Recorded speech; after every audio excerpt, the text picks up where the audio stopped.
नमस्कार बच्चों। ये आपका आकलन पत्र यानी असेसमेंट नंबर आपको दिया गया है। असेसमेंट नंबर 10 दिया गया है। इसमें केस स्टडी टाइप सवाल दिए गए हैं। तो केस स्टडी टाइप सवाल में देखें क्या है, किस तरह के सवाल हैं। तो इसमें आपको सवाल दिए गए हैं 10 अंक का के केस स्टडी टाइप सवाल हैं, आपको करने हैं। तो देखिए स्थिति ये दिया हुआ है, रमन एक तकिए के कवर पर पतंग के आकार के टुकड़े का पैच सिलना चाहता है। उसके मन में पतंग के आकार सिलते समय कुछ प्रश्न आए, देखकर सवालों के उत्तर दीजिए। यानी Raman is stitching a kite shaped patches on a cushion cover. A few questions come to this mind while stitching the patch. Give answer to this question. अब प्रश्न किस प्रकार है, रमन ने सफेद धागे को पर कितने माप के कोण पर सिला है। तो यहाँ पे देखिए ये जो सफेद धागे हैं ये सॉरी यहाँ पे देखिए ये कितने उस पे सिला है सफेद धागे को। तो ये है 2 3 4। तो आप देखें जो कि बराबर बराबर हिस्सों में ये बांटा होगा। तो रमन देखिए ये जो है एक दूसरे को लमसम विभाजित करती है। तो ये 90 डिग्री के कोण पे इसको काटा होगा। ये तो इसका सही आंसर ये है। नेक्स्ट देखते, पतंग के ऊपरी भाग में बने दो छोटे त्रिभुजों में कौन सा समरूपता कसौटी उपयुक्त होगी। पतंग के ऊपरी भागों में दो त्रिभुज बन रहा है, यानी एक ये त्रिभुज और एक ये त्रिभुज। तो उसमें कौन सा समरूपता बनेगा। तो यहाँ पे देखिए ये कॉमन है, ठीक है। और ये इसका जो है आधा आधा है। और यहाँ पे जो कोण है और ये कोण है बराबर होंगे। तो यहाँ पे जो बन रहा है RHS बन रहा है इसका। दो समरूप त्रिभुजों में संगत भुजाओं का अनुपात 2:9 है। तो त्रिभुजों के संगत शीर्षलंब का अनुपात क्या होगा। 2:9 है तो संगत भुजाओं का अनुपात है, तो इसका जो शीर्षलंब का भी अनुपात जो होगा 2:9 ही रहेगा। पतंग की डोर पर बने त्रिभुज परस्पर सर्वांग सम हो है और 2:9 के अनुपात में पतंग के निचले भाग के समरूप है। यदि छोटे त्रिभुज की एक भुजा 4 सेंटीमीटर दिया हुआ है तो पतंग के निचले त्रिभुज की संगत भुजा क्या होगी। तो 2 का यहाँ पे दुगुना 4 है, तो 9 का दुगुना क्या होगा 18 सेंटीमीटर। 8 सेंटीमीटर और 12 सेंटीमीटर लंबी लंबवत लकीरों द्वारा बनी पतंग का क्षेत्रफल क्या होगा।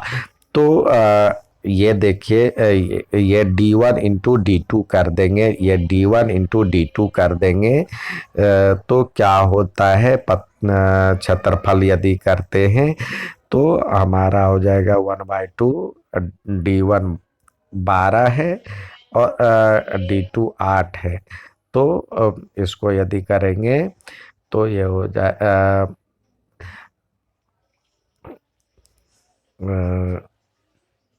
6, तो 8×6 48 सेंटीमीटर स्क्वायर इसका सही आंसर हो जाएगा। नेक्स्ट कहता है एक पहिए का व्यास इतना दिया हुआ है, तो पहिए द्वारा 200 चक्रों में तय की गई दूरी 200 चक्रों में तय की गई दूरी निकालना है। यहाँ भी इंग्लिश में भी दिया हुआ है, तो इंग्लिश में भी इसका सही आंसर यहाँ पे 90 डिग्री, यहाँ पे RHS, ये 2:9। और इसका हमने देखा था 2 है, 2 का 4 है, तो 9 का 18 हो जाएगा और यहाँ पे एरिया ऑफ काइट इसका ये हो जाएगा। अब यहाँ पे कह रहा है जो कि आपको डायमीटर दिया हुआ है, तो आर बराबर क्या हो जाएगा 1.5754/2। तो आपको 200 रिवॉल्यूशन, 1 रिवॉल्यूशन में कितना हो जाएगा, एक चक्कर में यानी एक चक्कर में तय की गई दूरी, ये डिस्टेंस जो हो जाएगा डिस्टेंस इन 1 रिवॉल्यूशन हो जाएगा 2πr होता है, या इसको हम पाई डी भी लिख सकते हैं, ये पाई और डी भी लिख सकते हैं। तो आप देखिए, तो ये दिया हुआ है पाई यानी यहाँ पे 3.14 ही रखें, और डी दिया हुआ है 1.54, ठीक है। और इसको कह रहा है, तो ये तो एक चक्कर में हो गया, या इसको हम दशमलव को 22/7 के रूप में लिया गया है यहाँ पे, तो 22/7 और इंटू हो जाएगा डी की वैल्यू 1.54 है, और एस तो ये एक चक्कर में हो जाएगा। तो ऐसे ऐसे 200 चक्कर कह रहा है, तो 200 से मल्टीप्लाई कर देंगे, 200 से मल्टीप्लाई कर देंगे, ये डेसिमल हटाएंगे तो यहाँ पे डबल जीरो आ जाएगा, ये डबल जीरो से ये कट गया, 7 से काटे तो 7 दूनी 14 और 1 पर 4, तो ये 22 हो जाएगा।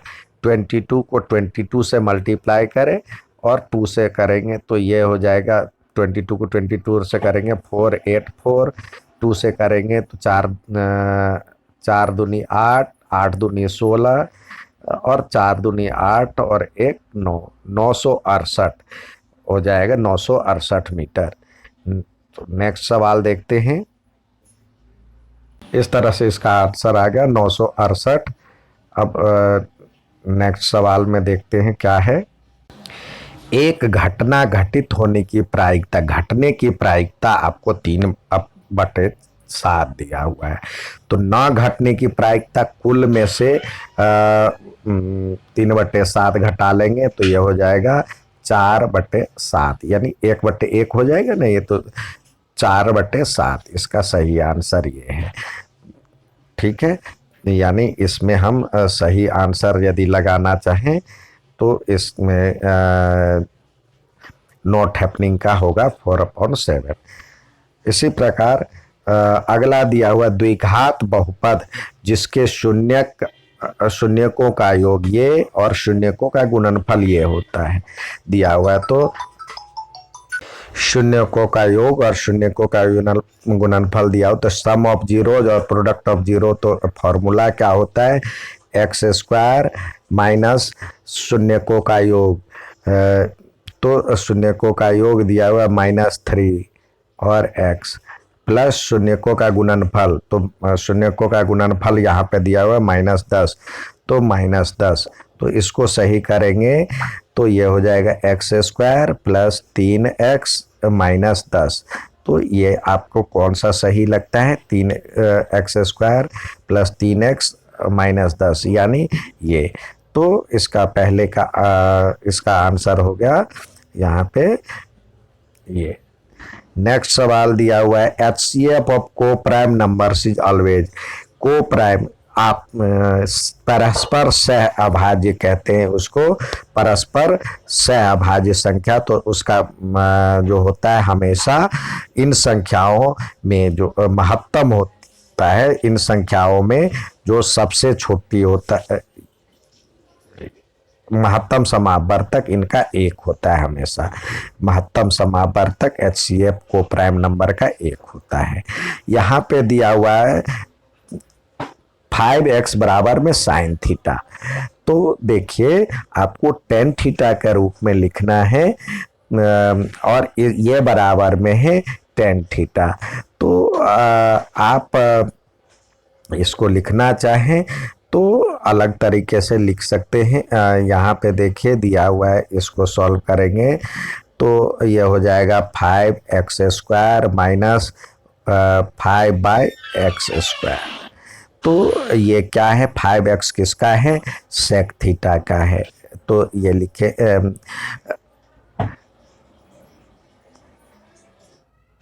यहाँ पे एक चाहे तो देखिए, ये कंफ्यूज करने के लिए यहाँ पे 5 का यदि करते जल्दबाजी में तो 5x क्या हो जाता, 20, इसका स्क्वायर करते तो 25 हो जाता।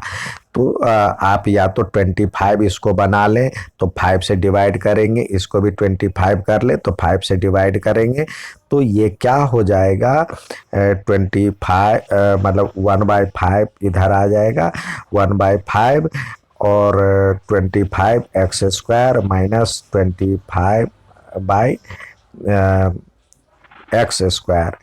और इसको सॉल्व करेंगे तो ये 1/5 और 25x², यानी आप इसको लिख सकते हैं 5x का होल स्क्वायर माइनस 20 मतलब 5/x का होल स्क्वायर।